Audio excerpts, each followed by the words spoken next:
는데요. 어제인가요? 한겨레에서 주관한 그런 강연이 있었던 모양이죠. 법무부 장관의.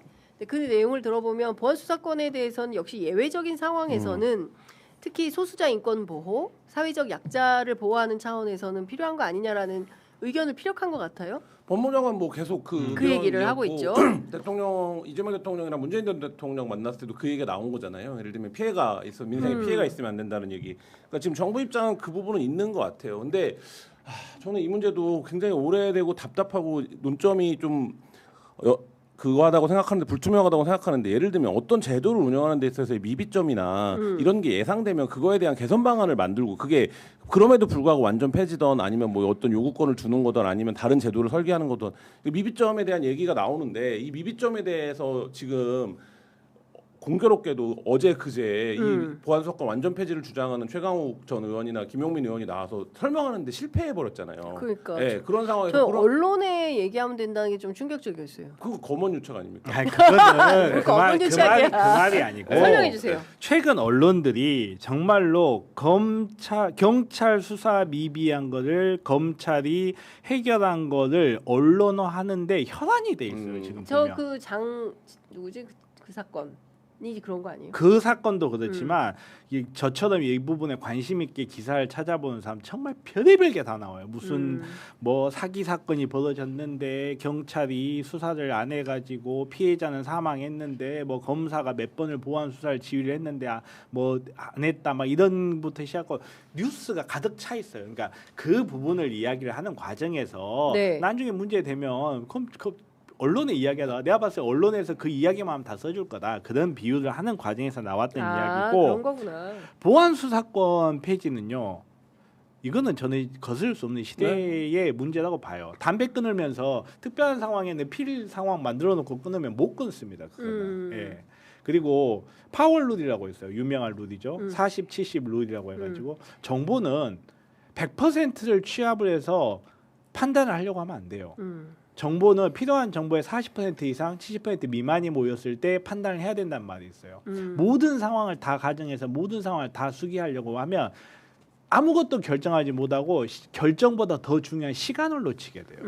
지금 이 상황에서 지금 이제 우리 광주에서 일어났던 이 사건 가지고 계속 이제 말이 많이 나오는데 저는 우선은 이 사건에서도 몇 가지 지적을 안 할 수가 없는 부분이 있어요. 뭐냐면 우선은 경찰이 수사 단계에서 이 피고인의 거주에서 비디오 촬영 다 돼 있었고 증거 수집 다 돼 있고 이 상태에서 검찰로 넘긴 거였어요.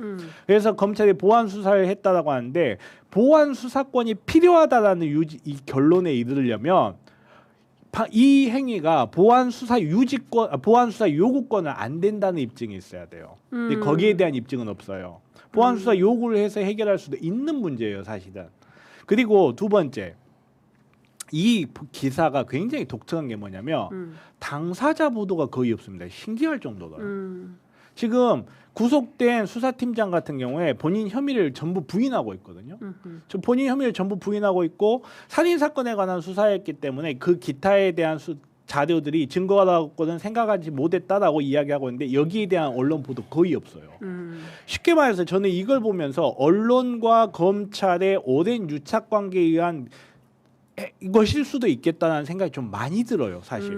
그리고 또 한 가지가 최근에 관련된 보도가 엄청나게 많이 나오는데 정말 신기한 게 뭐냐면요. 검찰이 잘못해서 피고인이 풀려나간 것에 대한 보도는 거의 없어요.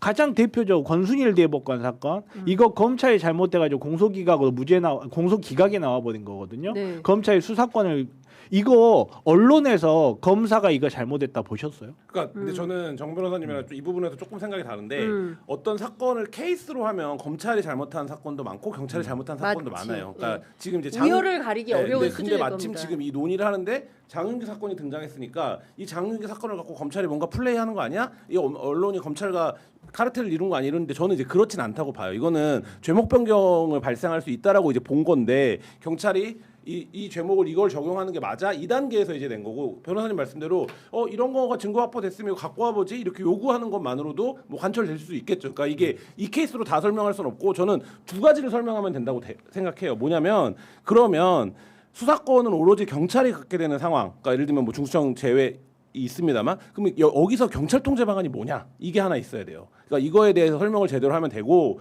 또 한 가지는 지금 어쨌든 뭐 장유 사건도 그런 거라고 하지만 야 정치인이나 고위공직자나 이런 사건들 빼고 힘 있는 사람들 빼고 일반인 뭐 예를 들면 장애인이라든지 여성이라든지 어린이라든지 이런 사건들에서 피해자가 적극적으로 자기를 항변할 수 없거나 자기 사건을 증명할 수 없을 때 그러면 피해자 입장에서 이걸 해줘야 되는데 그런 피해가 발생하면 정성호 장관 얘기 그거거든요. 그런 사건이 한두 개만 터지면 흔들린다. 이 제도 자체가 왜 이거를 이렇게 처리했냐 수사를 왜 이렇게 했냐 이렇게 되는데 정부는 국정을 운영하는 입장에서 그게 부담스러운 거예요. 당연히 부담스럽죠. 그 제도를 하는 데 있어서 그러면 요 두 가지 문제에 대해서 그러니까 다른 쟁점이 뭐 여러 가지가 복잡한 게 있는데 경찰 통제 방안에 대한 어떤 구체적인 안거에 해본 적이 없으니까 경찰은 그동안 계속 어쨌든 검찰과의 관계 속에서 이거를 해온 거잖아요. 근데 이제 이거에 대해서 설명을 해야 되는데 저도 정 변호사님 말씀처럼 뭐 최강욱 의원이 어떤 맥락에서 그 얘기를 했는지는 보니까 알겠는데 근데 사람들은 그렇게 안 받아들이 직관적으로 뭐 그걸 언론에 얘기하라고 이렇게 받아들이게 된 측면 그다음에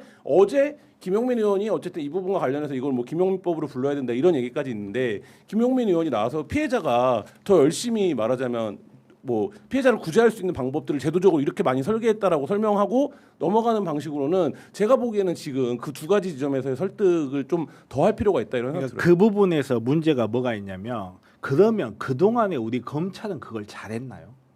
아 그렇죠. 그러니까 당연히 그 문제가 장애인 보호라든지 여성 보호라든지 이런 문제를 검찰은 잘했는가라는 질문에 대해서 답을 할 수가 있어야 돼요. 사실 이것도 이미 우리 검찰은 진작 실패했어요. 실패했고 아니 그럼 피해자가 본인이 피해자임을 적극적으로 입증해야 되느냐라고 이야기하는데 안타깝게도 현대 형사사법 체계에서는 피고인이 절대적 약자예요. 피고소인이 절대적 약자이기 때문에 이 피고소인에 대한 혐의가 인정될 수가 없음에도 불구하고 피고소인을 적극적 주장이 없는데 피고소인을 범죄자로 만들 수 없는 거예요. 그거는 고소인이라는 입장에 서면서부터 주장하는 자가 입증해야 된다. 물론 그 과정에서 검찰과 경찰이 조력을 받아서 하게 되지만 이 부분에 대해서 근본적인 구조에 대한 문제가 있는데 제가 봤을 때는 이 부분이 불공평하다고 생각하는 그럼 검찰은 그걸 그동안 잘했느냐. 이 부분에 대한 답을 해야 되고 그리고 또 한 가지가 뭐냐면 그럼 경찰을 어떻게 통제할 것인가 라고 하는데 그게 검찰이에요 사실은. 그 검찰에 수사권을 줄 필요는 없다는 거예요. 검찰이 경찰을 사실 검찰이라는 제도가 생긴 이유 자체가 경찰의 그러한 행위, 인권을 강압하는 수사 행위를 막기 위해서 검찰이 있었고 수사권을 주지 않아도 전 세계 모든 나라들은 그걸 잘 하고 있어요. 근데 유독 한국에서만은 경찰 수사를 제어하기 위해서는 검찰이 수사권을 가져야 된다는 주장을 하느냐 이 부분에서 오히려 답을 해야 되는 거는 저는 검찰이라고 검찰이라기보다는 법무부 장관이라고 보는 거죠. 자, 그 11시가 됐는데 남은 의제들이 있는데 이제 이 얘기를 가지고 하면은 끝이 없을 것 같은데 제가 취재한 것도 좀 말씀을 좀 드려야 되는데 시간이 없어가지고 조금 더 해도 돼요? 한 10분 정도 괜찮으시겠습니까? 네. 관련해서 저도 이제 너무 궁금해가지고 그 정성호 장관하고 오늘 아침에 전화 통화를 했어요. 그랬더니 일단 여러 군데로 많이 불편하다. 이부터 해서 몸이 많이 아프다. 법무부 장관을 언제까지 해야 될지 모르겠다. 이제 이런 피로감을 먼저 호소를 하시면서.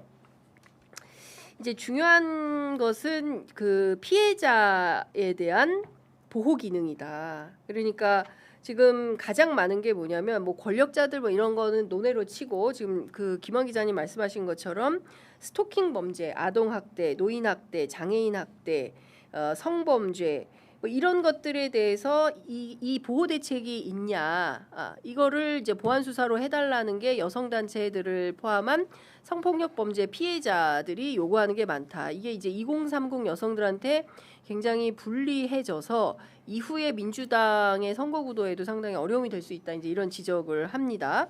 그래서 큰 틀에서 보면은 이 억울한 피해자가 없도록 하는 해법이 있어야 된다. 이제 이 얘기를 이제 강력하게 이야기하면서 최근에 이제 미결 기결 포함해서 수감 인원이 6만 5천 명 정도 되고 그 중에서 가석방으로 풀려난 사람이 그 성범죄자가 9,400명이나 된대요. 그래서 15% 정도가 성범죄고 그리고 그거를 13세 미만 성폭행범으로 해보면 1,550명 정도가 이제 수용 인원이 된다. 이제 이런 숫자들을 쭉 이야기하면서 이 사회적 약자를 보호를 하기 위해서는 보안 수사권이 필요하다. 이런 얘기를 이제 좀 이야기를 합니다. 그러면서 사실 그동안 정치 검찰의 폐해에 가장 큰 문제가 됐던 것은 별건 수사였지 보안 수사는 아니었다. 이재명 대통령이 기소되고 뭐 조작 기소 등등의 피해를 받은 것은 보안 수사가 아니라 별건 수사였다. 이제 이런 이야기를 하고 있어요. 별건 수사도 보안 수사도 수사예요. 그러니까 수사의 통칭인 거죠. 근데 관련해서 제가 또 쭉 말씀을 듣고 국회 법사위원장 이제 서영교 왜냐하면 이제 최근에 중앙일보 보도를 양쪽을 통해서 다 취재를 하셨군요. 항상 저는 크로스 체크를 합니다. 예. 크로스 체크 장이라고 좀 불러주세요. 크로스장. 크로스장. 네, 왜냐하면 항상 크로스 체크를 해서 사실을 확인해야 되니까요. 왜냐하면 이제 중앙일보 보도가 있었기 때문에 그래서 그거를 이제 물어봤더니 이제 어제 그 여성 쪽 뭐 민변을 포함해서 여성 쪽에서 그 법사위원장을 찾아와서 이런 부분에 대해서 이야기를 했는데 전체 인원 가운데 딱 한 명이 그 얘기를 했다는 겁니다. 그리고 이의 신청과 관련된 얘기를 많이 했다는 거예요. 그러니까 이의 신청을 하면 이게 받아들여져야 되는 거잖아요. 그러니까 피해자가 수사를 받다가 이 수사가 문제가 있어. 그럴 때 이의 신청을 하면 그 수사가 검사로 가게 되는 건가요? 아니면 이의 신청이 어디로 가는 건가요? 경찰로 가는 거. 아니 이의 신청 지금까지는 이의 신청을 하면 검찰이 그걸 가져가요. 아니 경찰에 신청을 할 수 있다는 거예요. 아니 그러니까 이의 신청 신청을 자체는 경찰에 경찰에 신청을 하면 그다음에 이제 검찰로 가는 거예요. 넘어가는 거죠. 그래서 이제 여기에서 보안 수사권이냐 보안 수사 요구냐 지금 아까 이제 우리 변호사님 말씀하신 이제 두 가지가 좀 갈리는 건데 이 부분에 대해서는 이미 내놓은 법안에 검찰의 보안 수사권은 전면 폐지를 하고 그리고 사법 경찰관이 일원화해서 하기로 했고 그리고 그 부분에 대해서 더 이야기를 흔들 필요는 없을 것 같다라는 겁니다. 무엇보다 중요한 것은 등이라는 것 때문에 막 수사가 일파만파 번졌던 적이 있잖아요. 그러니까 저는 핵심은 검찰의 직접 수사 기능을 폐지하는 거예요. 그렇죠. 맞아요. 그게 핵심인 거예요. 그게 핵심이죠. 근데 이게 그거는 지금 대전제예요. 오해가 생기는 게 뭐냐면 보안 수사권이라고 부르니까 이 보안 수사를 검찰이 하는 것처럼 사람들이 인식을 한단 말이에요. 근데 이거는 독일에서는 통제권이라고 부르거든요. 네. 그러니까 수사는 다 경찰이 하는 맞아요. 거예요. 예. 수사는 경찰이 다 하는 거고, 근데 이 수사를 어떤 방식으로 통제할 거냐, 아니면 어떤 방식으로 보완할 거냐 이거에 대해서 지금 민주당과 정부는 위원회를 구성해서 그걸 하겠다라는 입장인데, 그렇죠. 그러니까 이것도 뭐 가능하다고 봐요. 근데 이 제도를 운영해 본 적이 없기 때문에 그러면 이제 그게 실효성을 갖겠냐 뭐 이런 논쟁으로 들어가는 건데, 지금 저는 여기서 논점이 굉장히 좀 불분명하다고 생각하는 게 뭐냐면, 지금 뭐 시사방송의 댓글들도 그렇고 보안 수사권 얘기하면 뭐 검찰한테 수사권을 다시 주자는 거냐 이렇게 이해를 하시는데, 저도 그 얘기를 하는 게 아니라 검찰이 수사를 하지 않는다는 거는 대전제가 되어 있는 그렇죠. 거예요. 그러니까 예. 그 상황에서 근데 어떤 수사가 부족하고 미진하고 뭐 이럴 경우에 그럼 그걸 어떻게 할 거냐 이건데, 보안 수사권을 주면 검찰이 수사를 한다 이렇게 지금 받아들이시면 안 돼. 그러니까 그러면 이제 다른 얘기인 거고. 근데 이제 결국에 이제 정성호 장관이라든지 보안 수사를 폐지하면 안 된다는 주장의 큰 주장은 검찰이 일부 직접 수사 기능을 직접 남겨주자는 수사 거죠. 기능을 남겨줘야 된다. 근데 그렇죠. 우선 이제 여성 장애인 뭐 이런 이야기를 많이 하는데 여성 장애인 피해자를 주장하는 거지 여성 장애인이 피해자인 건 확인이 된 적이 없는 사실이에요. 여성이나 장애인한테 고소를 당하거나 고발을 당한 사람이 피해자일 수 있어요. 국가 권력이라는 거는, 법이라는 거는 근본적으로 국가 권력의 불법적인 침탈로부터 나를 지키는 거지 다른 걸로 지키는 게 아니에요. 그러니까 내가 고소를 당했어. 예를 들어 나를 고소한 사람이 여성일 수도 있고 장애자일 수도 있어. 그러면 네. 그 사람이 고소를 했다는 이유만으로 나는 왜 그러면 단지 나를 고소한 사람이 여성이라든지 장애자라든지 성범죄자로 나를 고소했다는 이유만으로 나는 다른 범죄자보다 더 특별하게 수사기관으로부터 더 오랫동안 불려나가야 된다고 하면 그걸 또 누가 받아들이죠? 우리가 감정이라는 게 원래 나쁜 놈하고 감정을 이입하기 쉽지 않아요. 근데 지금 문제는 피고소인과 그 피고발인들이 어떻게 국가 권력으로부터 인권 침해를 받지 않느냐가 네. 주요한 거거든요. 사법부의 기능은 피해자를 보호하는 게 아니에요. 국가 권력으로부터 억울한 피해자를 막는 거예요. 그렇죠. 이게 가장 중요한 기능이에요. 그 과정에서 물론 사회적으로 피해자라고 확인이 되면 그 피해자에 대한 보호 기능도 중요하지만 그건 사실 복지의 영역인 거예요. 그러니까 검찰 수사권을 이야기를 하면서 거기에 대해서 뭐 성범죄라든지 여성범죄, 장애인 범죄를 이야기하는 거는 어느 도단이에요. 이거는 그건 거짓말이에요. 왜냐하면 단지 고소인 고발인이 그 위치에 있는 사람이라고 해서 피고소인 피고발인이 다른 사람들보다 불평등한 대우를 받아야 될 이유는 이 세상에 존재하지 않아요. 네, 그렇죠. 중요한 건 이겁니다. 네. 그래서 그 이제 중요한 몇 가지 팩트만 좀 정리해서 드리면 일단 이제 그 경찰단 우리가 경찰로 가잖아요. 무슨 사건이 발생했을 때. 근데 이 사건 수사가 제대로 되지 않고 있어서 이의 신청을 하게 되면 이의 신청을 하면 그 복잡하게 서류를 내야 돼서 개인이 할 수가 없어서 변호사가 필요하고 이때 변호사 비용이 또 많이 들여야 되잖아 돈을. 그래서 저는 저렴하게 모시고 있습니다. 그래서 얼마까지 알아보셨나요? 이게 중요한 거는 검찰에 기소를 하려면 그 의견서가 됐든 뭐가 됐든 이거 잘 써야 된다는 거예요. 그러려면 이제 실력 있는 변호인을 써야 되고 그러려면 돈을 많이 든다. 그래서 비용이 많이 드는 거다. 이제 이런 이야기를 하는데 오늘 제가 서용교 법사위원장을 통해서 확인한 것은 성폭력, 아동폭력 같은 경우에는 이 피해자들의 경우에는 국가가 의무적으로 국선 변호인을 연결하도록 되어 있더라고요. 그런 것도 거예요. 있고 그렇지 않아도 네. 법률구조공단에 네, 가시면요 예, 그렇죠. 고소장 정도 작성을 해줍니다. 그렇습니다. 예. 그래서 이런 제도가 있다라는 거를 말씀드리면서 사실 이 여성 폭력, 아동 폭력 이 피해자 단체들의 가장 큰 목소리는 검사는 기소를 해줘야 되는데 또 기소를 잘 안 해주고 그죠? 왜냐하면은 이제 그게 깔끔하게 잘 정리가 안 되면 이런 면이 있고 그리고 또 하나는 경찰 뭐 암장 이런 이야기 하는데 사실 피해자들 입장에서 볼 때는 검사나 경찰이나 똑같다 사건을 똑같죠. 처리하는 데 있어서는 그러니까 중요한 포인트는 네. 과정에서 이 사람들이 피해를 당하지 않도록 하는 것이고 또 법정에서 본인들의 목소리를 분명히 낼 수 있어야 되는데 그냥 변호사하고 방청석에 앉아 있고 검사가 대신 뭐 그런 거를 설명하는데 검사가 제대로 설명도 안 해주고 이래서 답답한 경우가 있다.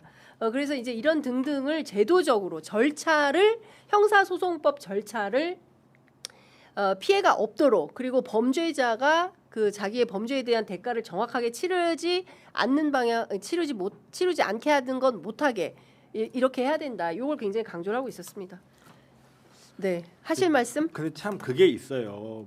변호사 입장이기도 한데 네. 변호사 입장이기도 하고 사실은 이제 뭐 고소인이 변호사를 써가지고 뭐 국가에서 지원을 받아가지고 이렇게 고소장을 쓸 수도 있는데 오히려 피고소인들은요. 그러면 나는 내가 물론 이제 그 사람 피해를 주장하지만 사실 피해를 주장한다 해서 모두 다 그 사람이 범인인 건 아니거든요. 네. 근데 나는 어쩌다 보니까 피고소인의 입장이 돼. 그러면 나는 변호사비도 들고 이 수사 과정에서 나와라 들어가라 이 과정들 계속 거쳐야 되는 거거든요. 네. 우리가 항상 피해자의 입장이라고 이야기하는데 피해자인지 아닌지 확정된 바가 없어요.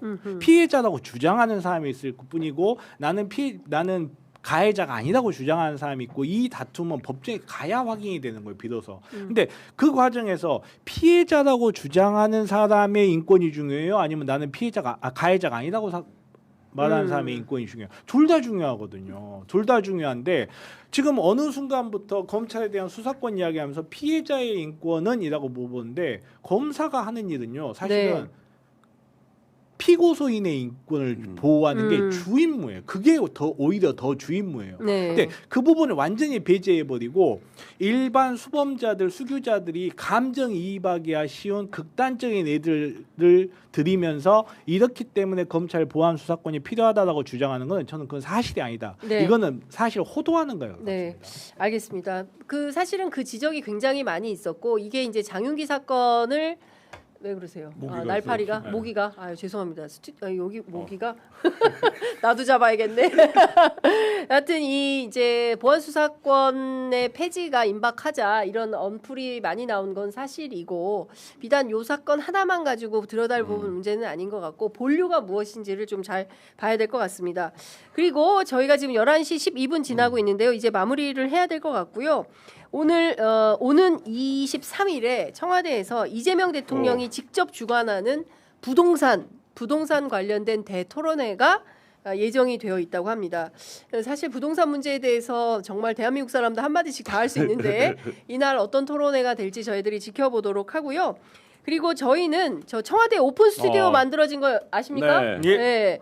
자, 청와대 오픈 스튜디오가 만들어져서 자, 청와대 출입 기자들의 100가지 이야기 청기백기 오늘도 합니다. 월수금 하는데요. 자, 오늘은 또 어떤 이야기들이 펼쳐질지 오후 1시부터 취재 편의점 또 시민언론 민들레 유튜브 창을 통해서 진행이 되니까요. 여러분들께서 꼭 함께해 주시면 좋을 것 같습니다. 어떻게 청와대 오픈 스튜디오 한번 오셔서 방송 한번 하셔야지 우리 김원 기자님. 불러주십시오. 네, 좋습니다. 우리 정 변호사님도 한번 저 오셔야죠. 기자가 아닌데. 기자 아니어도 괜찮아요. 그래요? 네. 자, 두 분 모시고 방송할 수 있는 그날까지 기다려 보도록 하겠습니다. 두 분 말씀 잘 들었습니다. 고맙습니다. 네, 감사합니다.